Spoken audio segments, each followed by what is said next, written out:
well, and also it's got a lot to do about the coaching situation. When you execute the trainings, what are you focusing on? What's your feedback focusing on? What are you demanding things that you're supposed to do, or demanding everything at the same time? I think consistency is one of the keys for the coach, that because every skill, when you want to learn it, it takes time, and you have to be consistent and patient. You have to build it up.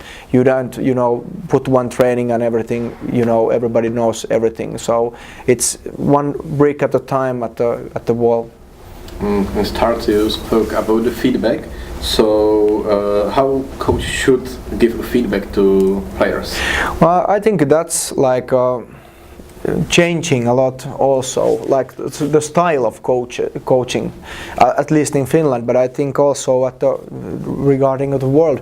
I think because it's a little bit of cultural thing also, that I think coaches a lot in these days are questioning the players. It's more like they are both talking. Like the player, coach doesn't throw his information to the player, but he is leading the player on that direction that he is wanting him to go. So he is asking the right questions, not really giving the straight answers, because I think it's work for everybody. Like in human beings, we are all human beings, and if something is like that kind of a thing that I myself have discovered as a player, that I discovered that I have to put my stick here or here, it's my thing. So I think I remember it next time. But if the coaches say that you have to put your stick here or here, the players are questioning why, and they don't understand, and it's not their own thing.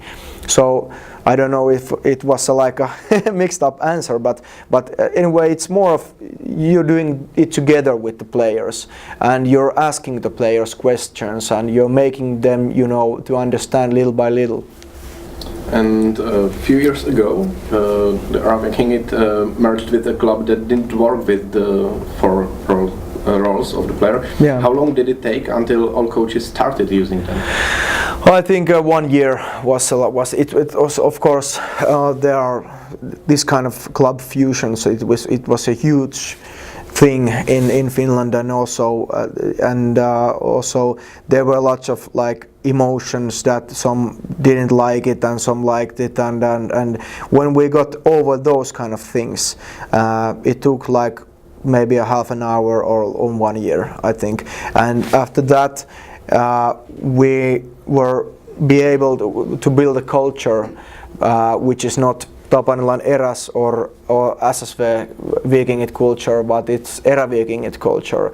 And I think one of the key things was the participation with the coaches, so that I didn't tell them that you have to do this and this and this, but I asked them what are Eräviikingit, how do we supposed to do this, and it was like a communication.